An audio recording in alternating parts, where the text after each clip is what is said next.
2021년 호프 채널 코리아 온라인 전도에 오신 여러분을 진심으로 환영합니다. 다 같이 가서 제자 삼으라 힘차게 부르시겠습니다.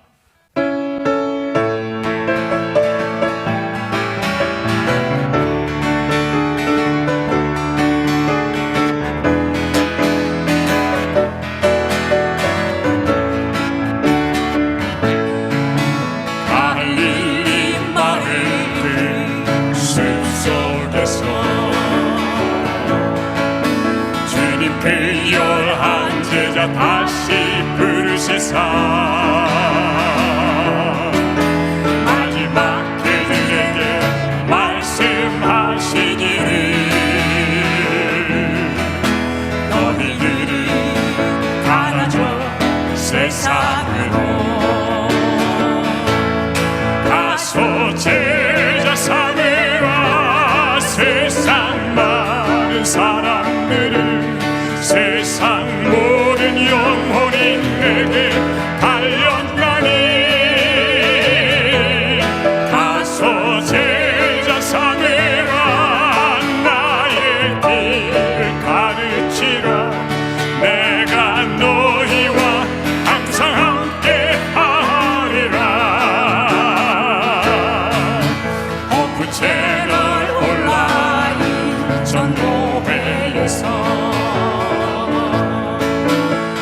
사랑하는 제자 다시 부르시사 마지막 우리에게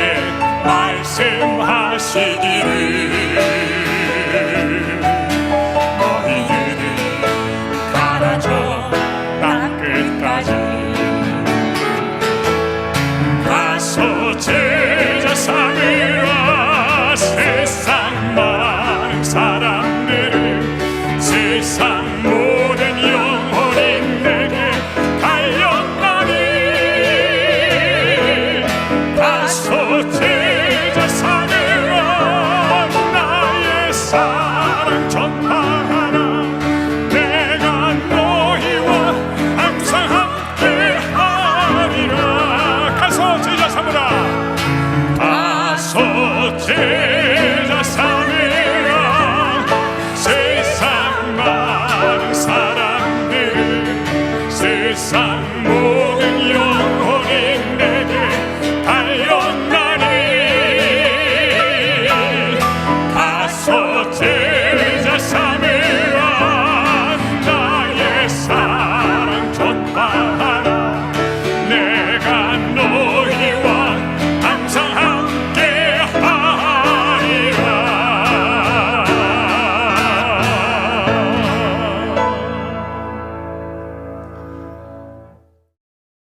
주제가 집으로 가자를 부르시겠습니다.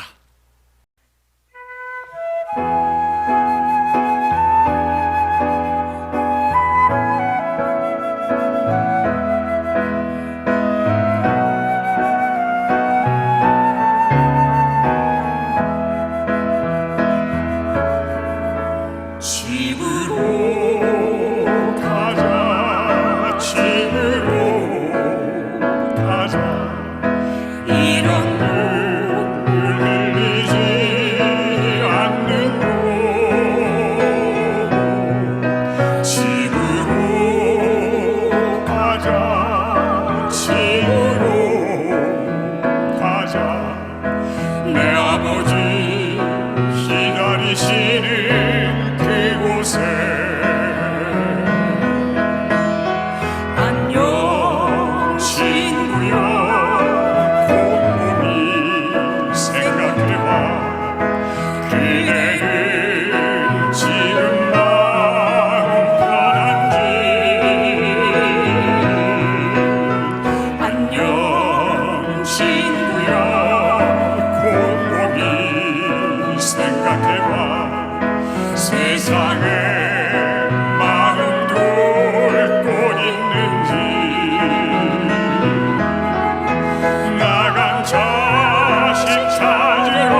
하나님 그 사랑을 아는가.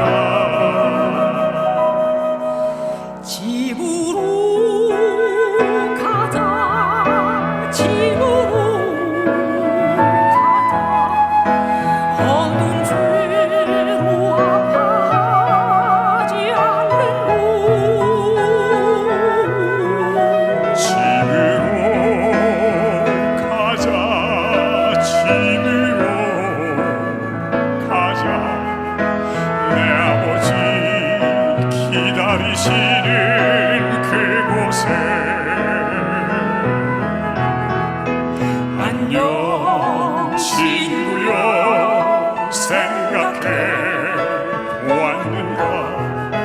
정말로 주님 사랑하는지.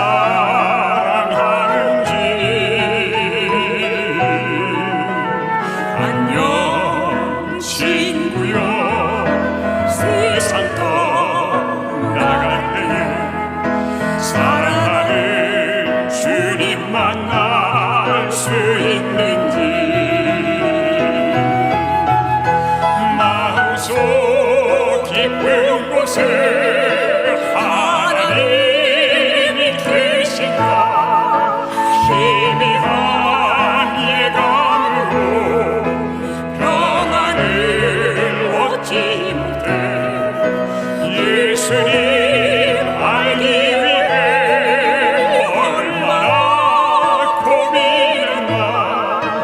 아직도 이 세상을 그렇게 기대하나. 집으로 가자, 집으로 가자. 이런 눈물 흘리지 않는 곳. 집으로 가자. 집으로 가자. 내 아버지 기다리시는 그곳에. 내 아버지 기다리시는, 내 아버지 기다리시는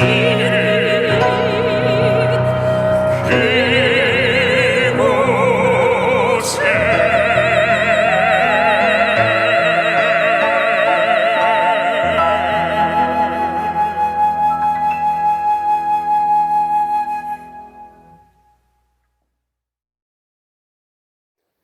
하늘에 계신 우리 아버지 하나님, 부족한 저희들을 사랑하시고 함께하여 주신 아버지의 넓고 큰 사랑을 인하여 하나님께 감사를 드립니다.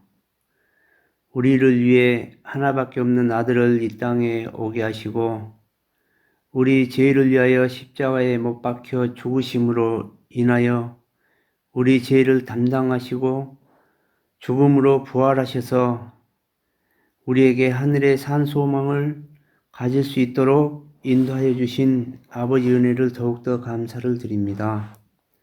아버지 하나님, 하나님께서 기 있으시는 목사님을 통하여 말씀을 듣게 하시오니 말씀에 힘을 주시고 은혜를 더하여 주셔서 성령께서 역사하심으로 재림 성도들에게 하늘의 하나님을 잘 소개할 수 있도록 하늘의 성령께서 역사하여 주시옵소서.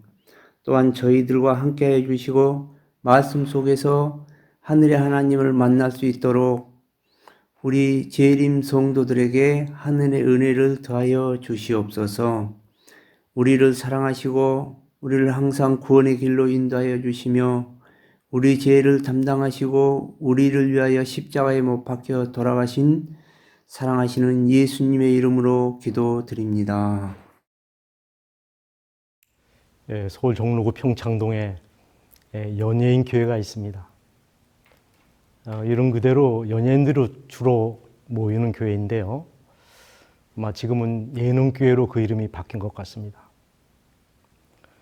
그 교회는 하영조 목사님이 젊은 시절에 개척한 교회인데 목사님께서 크리스마스가 가까운 어느 주일 동정녀 마리아에 대한 교리를 가르치고 있었답니다. 그때가 되면 되게 그런 설교를 하시니까요. 제가 성주세를 하면서 그 요셉의 마을을 가봤습니다. 거기 동상 하나가 세워져 있는데 요셉의 그 동상 생각하는 로댕에 생각하는 사람 그 이상의 심각한 표정이더라고요. 이 가이드의 설명에 의하면 이 마리아와 요셉이 한 마을에 살았는데 대개 유대인들은 한 1년간의 약혼 기간을 두지 않습니까? 그 사이에 이 마리아가 잉태를 한 것입니다. 이 아이가 누구의 아이죠? 성령으로 잉태된 아이입니다. 요셉이 의로운 사람이기 때문에 성경에 보면 가만히 끊고자 했다, 파혼하려고 했다는 말입니다. 그러나 성령으로 잉태된 아임을 알고 결혼하고 예수님이 탄생합니다. 그러나 그 사실을 이해하지 못하는 사람들의 시선 때문에 이 고뇌하는 모습을 동상으로 세우는 거예요. 아마 그 주일날 목사님이 이런 설교를 하신 것 같습니다. 그날 마침 이 코미디언 하나가 동료 연예인 하나를 데리고 교회에 왔는데 처음 교회에 나온 사람이 이런 얘기를 들을 때 믿어지겠습니까? 목사님 말씀 중에 손을 번쩍 들고 벌떡 일어나서 큰 소리로 목사님께 따졌습니다. 목사님 그런 거짓말 하지도 마세요. 어떻게 처녀가 애를 낳습니까? 무슨 코미디도 아니고. 여러분 분위기가 어떻게 되었을까요? 수습불능 상태가 된 거죠. 그때 구봉서 장로님이 그 교회 수석 장로님이었다는 얘기가 있습니다. 구봉서 장로가 점잖게 일어나서 후배 코미디언에게 한마디 했습니다. 야 임마, 남편 요셉이 믿겠다는데 네가 왜 지랄이야? 여러분 이 말을 듣고 후배는 그 뒤로 지랄을 안 하고 예수님을 잘 믿었다는 얘기입니다. 여러분 이해하시죠? 교회 처음 나면 누구든지 지랄을 좀 하게 돼 있습니다. 왜요? 잘 안 믿어지니까. 사실 이 기독교는 비상식에서 출발합니다. 어떻게 처녀가 애를 낳을 수 있습니까? 어떻게 베드로가 물 위를 걸을 수 있었습니까? 어떻게 보리떡 5개와 물고기 2마리로 5,000명을 먹일 수 있단 말입니까? 어떻게 물이 포도주가 되고 어떻게 홍해가 갈아질 수가 있습니까? 거짓말 같은 참말들입니다. 성경에는 이런 비상식적인 이야기로 가득 차 있습니다. 그것을 믿는 것이 기독교고 그것을 믿어야 교인이 됩니다. 성경 안에서는 이런 일들이 기적이 아니고 상식입니다. 꿈이 아니고 현실입니다. 성경 중에서 가장 믿기 어려운 교리가 사실은 부활교리입니다. 어떻게 죽은 사람이 다시 살 수 있을까? 여러분, 오죽에 쓰면 그 교리 하나를 가르치기 위하여 하나님은 그 사람의 사는 평생의 날 동안 그를 저녁에 죽였다가 아침에 다시 부활시키고 저녁에 죽였다가 아침에 다시 부활시키고 진짜 죽이면 안 되니까 살짝 죽였다 깨우는 그것이 잠입니다. 평생 이 일을 반복시키십니다. 그러고도 그 사람에게 부활이 있느냐고 물으면 없다고 대답합니다. 지랄하는 것이지요. 그만큼 아도라는 것이 인간입니다. 사실 이 부활 교리가 믿어진다면 다른 모든 문제는 쉬워집니다. 기독교의 교리의 정점이 부활이기 때문에 그렇습니다. 우리 성경으로 가봅시다. 성경 첫 책, 첫 페이지는 이처럼 매우 희망적인 메시지로부터 출발합니다. 그리고 구절마다 보시기에 좋았더라. 특별히 하나님께서 아담과 하와를 만드신 이후에는 최상급인 보시기에 심히 좋았다라는 말씀으로 화답하고 있습니다. 그러나 이 창세기 가장 마지막 장은 요셉이 110세의 죽음에 그들이 그의 몸에 향재료를 놓고 애굽에서 입관하였더라는 침통한 구절로 끝을 맺고 있습니다. 창조와 입간. 이 얼마나 허탈한 대비입니까? 환희와 기대로 시작된 창세기는 요셉의 입간 사건으로 끝을 맺고 있습니다. 왜 이런 불행이 찾아왔을까요? 성경은 그 이유를 분명히 밝히고 있습니다. 죄의 삭슨 사망이요. 그 다음에 65권의 성경 말씀들은 이 죄 문제가 어떻게 해결되고 인류가 다시 구원받게 되었는지에 대한 설명입니다. 낙원, 죄로 말미암는 힐낙원, 하나님의 은혜로 말미암는 복낙원의 얘기입니다. 저는 수많은 죽음을 목격했지만 단 한 번도 상쾌한 죽음, 명랑한 죽음, 개운한 죽음을 목격하지 못했습니다. 언제 어디서 누가 어떻게 죽든지 죽음은 우리를 억울하게 만들고 당혹스럽게 만들고 슬프게 만듭니다. 한 젊은이가 죽었습니다. 이름은 나사로. 주실부모였고 곁에 두 여동생들 마리아와 마르다가 있습니다. 가정을 책임져야 하는 청년 가장입니다. 죽어서도 안 되고 죽을 수 없는 젊은이가 안타깝게 죽은 것입니다. 세상의 비극이 그것입니다. 죽어도 괜찮은 사람은 오래오래 장수하여 오래 살고 죽지 말아야 할 나사로와 같은 사람이 일찍 죽는 것. 그러나 여러분은 어찌겠습니까? 검은 죽음이 찾아오면 빈손으로 돌려보낼 수 없는 것이 인간의 숙명인 것을. 유대인들은 사람이 죽으면 즉시 집안의 모든 의자나 침상들을 다 엎어놓습니다.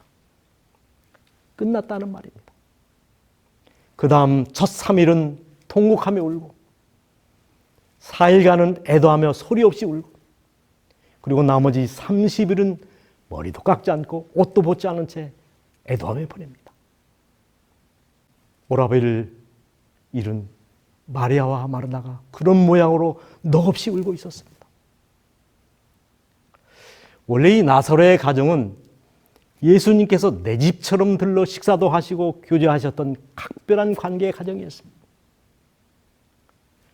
그래서 나사로가 병들었을 때 즉시 기별을 전했는데 웬일인지 예수께서 지체하시는 바람에 나사로가 병들어 죽은 것입니다. 인간적으로 정말 속상하고 원망스러운 일입니다. 그래서 예수께서 그 집에 오셨을 때 마리아는 그 원망을 쏟아내기 시작합니다. 주께서 여기 계셨다면 내 오라비가 결코 죽지 아니하였겠나이다. 무슨 말입니까? 주님, 우리가 당신에게 실망했습니다. 오라비는 이미 무덤에 붙인 지 오래모로 이제 타임아웃입니다. 늦게 오셔서 오라비가 죽었으니 주님께도 그 책임이 있습니다. 주님은 지금까지 수많은 사람을 고쳐주셨습니다. 문둥병자, 소경, 안진뱅이, 절마리 수많은 병자들을 고치셨습니다. 그런데 저희의 소청은 거절하셨습니다. 우리를 정말 생각하셨다면 이럴 수가 없습니다. 평소에는 잘 오시더니 이번에는 왜 그렇게 늦게 오셨습니까? 주님이 조금만 일찍 오셨더라면 저희 오라비는 틀림없이 살았을 터인데 지금은 백약이 무효입니다. 섭섭함과 허탈한 감정이 섞여 있는 말입니다. 예수께서 그 우는 것과 또 함께 온 유대인들의 우는 것을 보시고 심령이 통분히 여기시고 민망히 여기사 가라사대 그를 어디에 두었느냐 가로되 주여 와서 보옵소서 하니 예수께서 눈물을 흘리시더라. 성경에 예수님이 웃으셨다는 말은 없지만은 적어도 우셨다는 말은 3번 기록이 되어 있습니다. 겟세마네 동산에서 기도하며 우셨고 예루살렘 성을 보시면서 통곡하며 우셨습니다. 그리고 나사로의 무덤에서 오셨습니다. 특별히 나사로의 무덤에서 왜 오셨습니까? 나사로 때문에 오신 것이 아닙니다. 11절에 이 말씀을 하신 후에 또 가라사대 우리 친구 나사로가 잠들었도다. 내가 깨우러 가노라. 나사로를 주님께서는 부활시킬 생각을 가지고 있었기 때문에 예수님이 보실 때는 나사로가 죽은 것이 아니라 잠들어 있었던 것입니다. 그렇다면 왜 오셨습니까? 생명의 구주가 그들 곁에 있음에도 불구하고 그 사실을 깨닫지 못하는 그들의 불신 때문에 오셨다고 그랬습니다.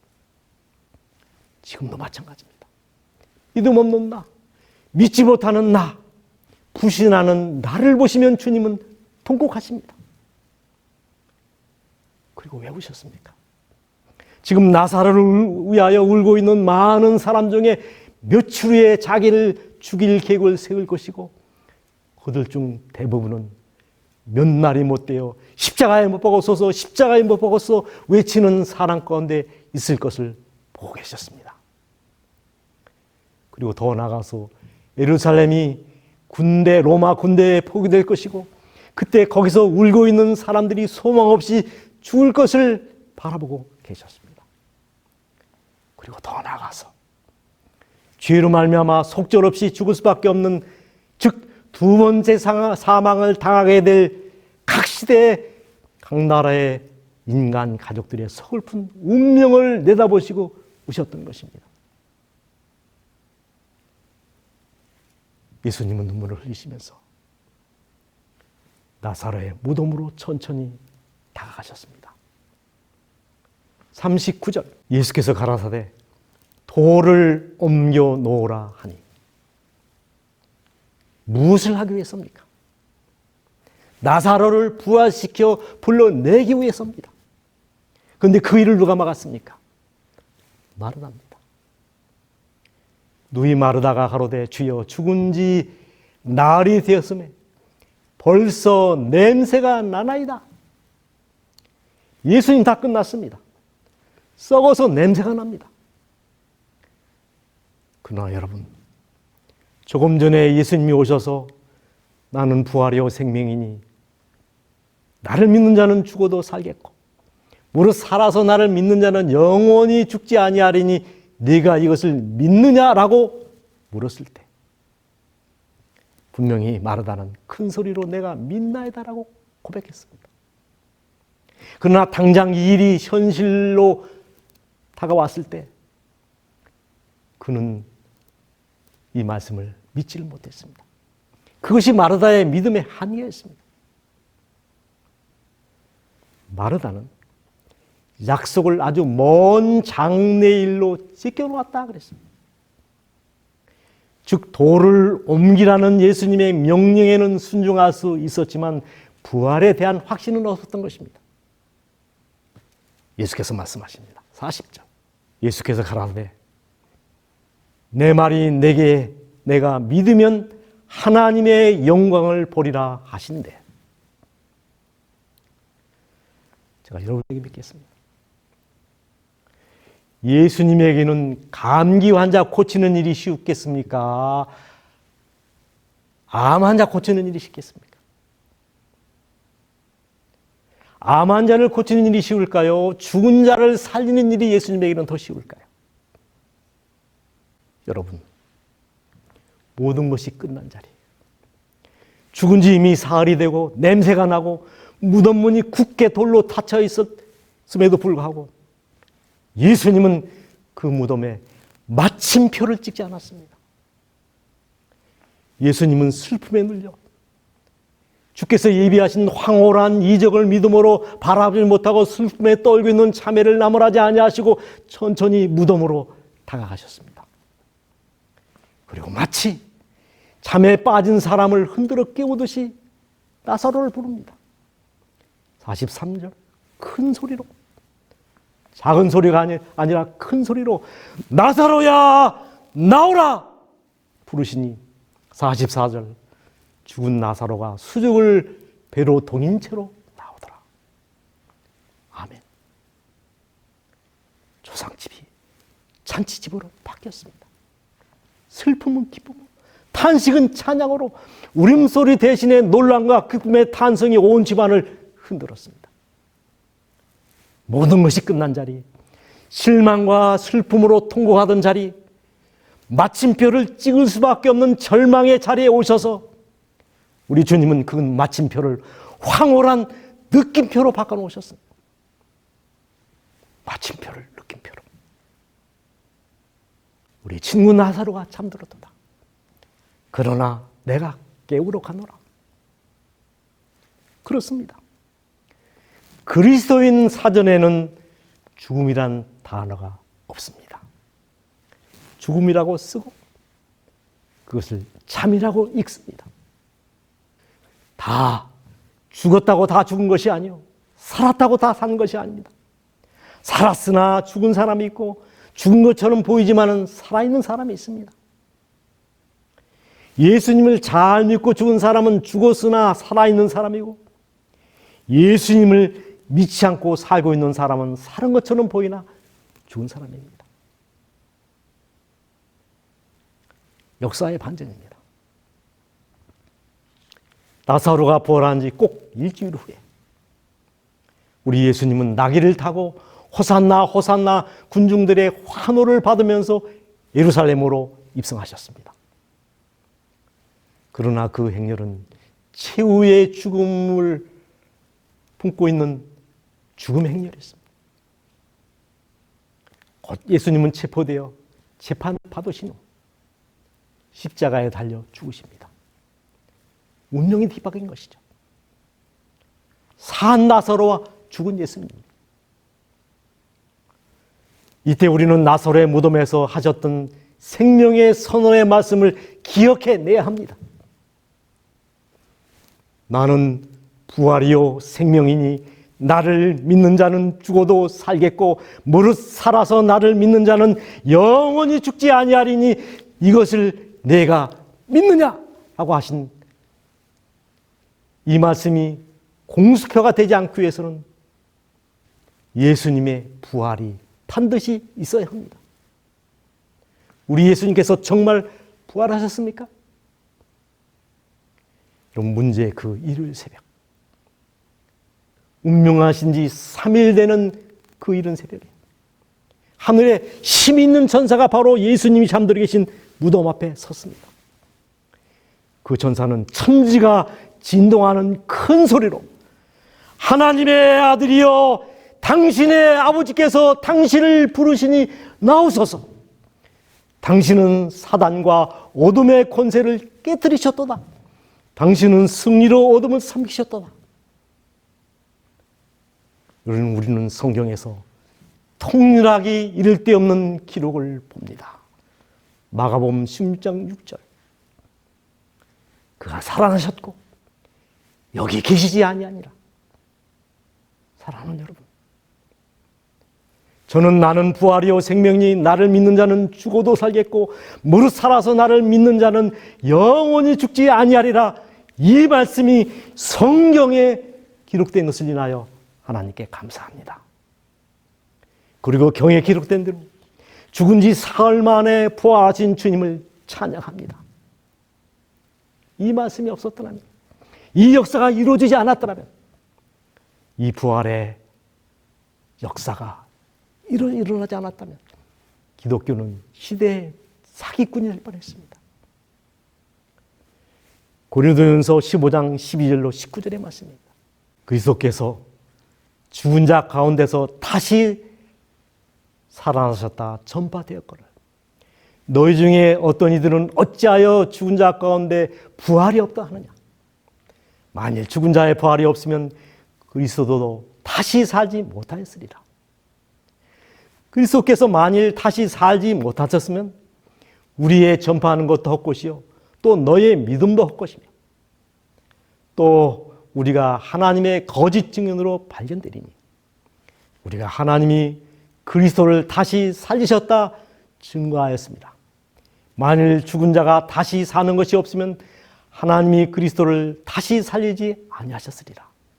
만일 죽은 자가 다시 사는 것이 없으면 그리스도도 다시 사는 것이 없었을 터이요 그리스도께서 다시 사신 것이 없으면 너희의 믿음도 헛되고 너희가 여전히 죄 가운데 있을 것이요. 또한 그리스도 안에서 잠자는 자도 망하였으리니 만일 그리스도 안에서 우리의 바라는 것이 다만 이 생뿐이면 모든 사람 가운데 우리가 더욱 불쌍한 자리라. 여러분, 부활이 나사로를 살렸고 기독교를 살렸습니다.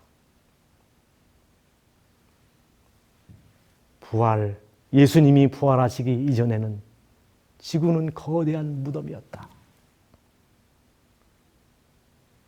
예수 부활 이전에는 그리스도인이 하나도 없었다 그랬어요. 예수께서 죽으셨다. 그때 사람들이 소중하게 여기던 것이 그와 더불어 망하고 말았다.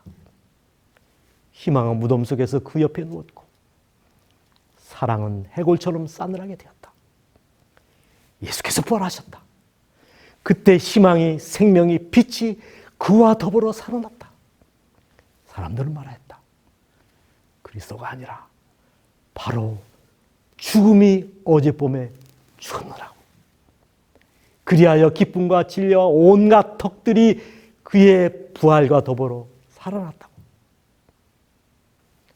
여러분, 예수께서 죽으셨을 때 기독교도 그 곁에 따라 누웠다. 그러나 예수님이 부활하셨을 때 기독교도 부활하고 소망도 부활하고 나도 부활하고 여러분도 부활하고 세상이 부활할 것입니다. 그리고 예수님의 부활은 인류의 마지막 원수인 사망을 사망시킨 통렬한 사건이 되었습니다. 이사야 25장 8절, 주께서 사망을 영원히 멸하신 것이라. 주 여호와께서 모든 얼굴에서 눈물을 씻기시며 그 백성의 수치를 온 천하에서 제하시리라. 여러분, 그분의 부활이 모든 얼굴에서 눈물을 씻기시며 그 백성의 수치를 온 천하에 제하신 것입니다. 여러분, 왜 예수님이 죽으셨습니까? 이유는 단단합니다. 우리를 죽음 이편에서 죽음 저편으로 두려움 없이 건너가게 할 수 있도록, 그리고 우리의 눈에서 수치의 눈물을 씻어주기 위해서 그렇게 하신 것입니다. 사람은 죽습니다. 믿는 사람도 죽고 믿지 않는 사람도 죽습니다. 그러나 믿음을 가지고 죽는 죽음과 그렇지 않은 죽음은 판이하게 다릅니다. 주의 죽은 자들은 살아나고 우리의 시체들은 일어나리이다. 티끌에 거하는 자들아, 너희는 깨어 노래하라. 주의 이슬은 빛난 이슬이니 땅이 죽은 자를 내어 노리로다. 한 사람의 죽음은 허무여 끝이지만 한 사람의 죽음은 생명으로 이어지기 위한 잠시 동안의 휴지에 불과한 것입니다. 죽음으로 끝나지 않는 죽음, 죽음이 절망이 되지 않는 죽음, 죽음으로 파멸되지 않는 죽음, 얼마나 통렬한 정의입니까? 결코 관 속에 들어가는 것으로 끝나지 않는 죽음, 관에 갇히지 않는 죽음. 1983년 태국 방콕에서 선교를 하다가 숨진 윌리엄 맥키니스트의 죽음과 장례를 알리는 부고장은 많은 사람들을 어리둥절하게 만들었습니다. 왜냐하면 그의 죽음을 알리는 부음이 부고가 아닌 맥키니스트의 삶의 축하에 초대하는 초대장으로 발송되었기 때문입니다. 그날 맥키니스트의 장례식은 시종, 그가 얼마나 거룩한 부르심을 받았으며 얼마나 보람 있는 일을 했으며 그가 얼마나 큰 결과를 이루었는지를 축하하는 축하연으로 진행됐습니다. 조문객 중 무려 5명이 그의 삶을 기리는 축사를 했고 그의 딸마저 아버지의 삶을 축하하는 축사를 했습니다. 그날 아무도 눈물을 흘리거나 슬퍼하는 사람이 없었습니다. 할 일을 다 하고 주님 품에 편히 잠든 한 선교사의 평안한 안식을 확인했을 뿐입니다. 그렇습니다. 때로 의인들도 불의의 사고를 당하여 죽기도 하고 억울한 누명을 쓰고 죽기도 하고 온갖 고초와 시련을 당하고 이 메킨스처럼 순교를 당하여 세상에 사라질지 모르지만 여러분, 의인의 죽음이 결코 불의, 악의 승리를 의미하는 것은 아닙니다. 온갖 의인을 가두었던 사연을 가진 무덤들은 마침내 결국에는 빈 무덤이 될 것입니다. 모든 의인들의 부활은 열릴 것이고 반드시 빈 무덤이 될 것입니다. 그래서 시인 롱펠로어는 믿는 자에게 죽음은 하늘 가는 징검다리에 불과하다라는 시를 썼습니다. 치료봉사 260페이지. 믿음은 사망보다 더 강한 정복자이다. 시대소망 787페이지. 그리스도인에게 죽음이란 잠자는 것이며 한순간의 침묵과 어둠에 불과하다.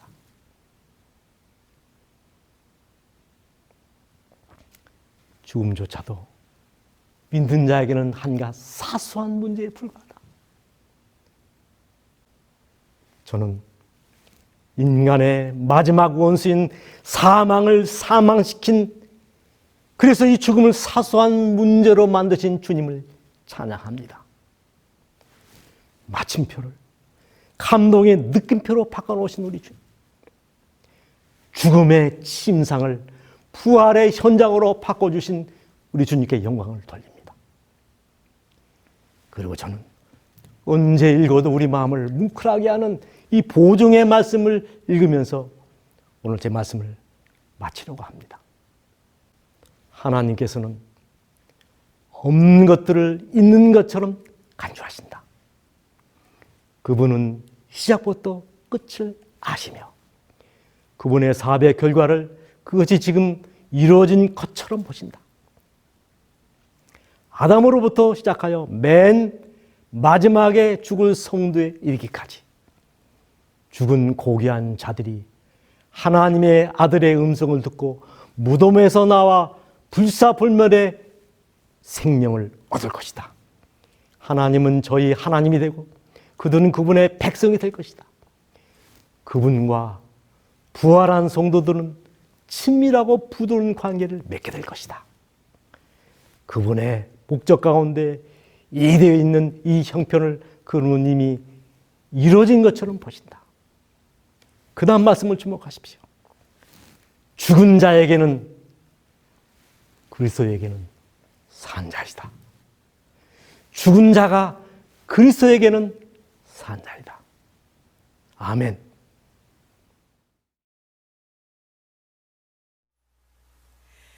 우리 모두 기쁨으로 그날 아침 그곳에서 만나리. 천국에서 만나리라. 그날 아침 거기서 순례자여 예비하라. 늦어지지 않도록 그날 아침 그곳에서 저기 배는 저 천공문에서 우리 모두 기쁨으로 그날 아침 그 몸에서 만나리. 너의 등불 밝혀 있나 기다린다 신랑이. 천국문에 이를 때에 그가 반겨 맞으리. 그날 아침 그곳에서 저기 배는 저 천공문에서 우리 모두 기쁨으로 나라진 그 문에서 만나리.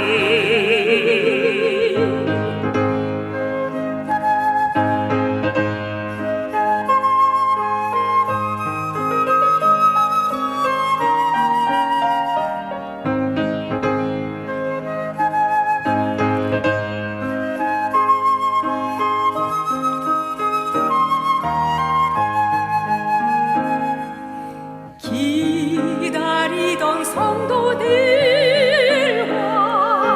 그 문에서 만날 때 창질가오 우리 모임 그 얼마나 기쁘랴.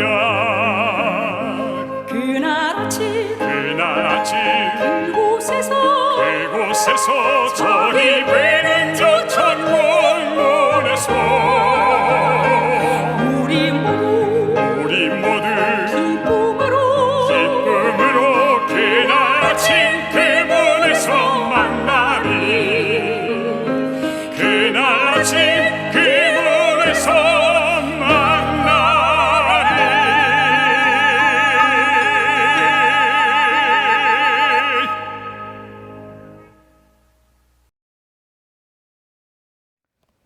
하늘에 계신 아버지 하나님, 우리는 이 땅에 왔다가 그저 점 하나 찍고 갈 허무한 인생일 뻔 했습니다. 그러나 영원히 죽을 수밖에 없는 저희들에게 영원히 살 수 있는 소망을 손에 쥐어주신 은혜를 감사합니다. 그리고 특별히 예수님의 부활로 말미암아 인류의 마지막 원수인 사망을 영원히 사망시키시고 죽음조차 사소한 문제로 만들어주신 하나님께 감사와 찬양을 드립니다. 우리가 이런 큰 확신을 얻었사오니 늘 주님을 바라보고 믿음으로 승리하는 부활의 증인들이 되게 하여 주시옵소서. 우리의 생명의 구주가 되시는 예수 그리스도의 이름으로 간절히 기도하옵나이다. 아멘.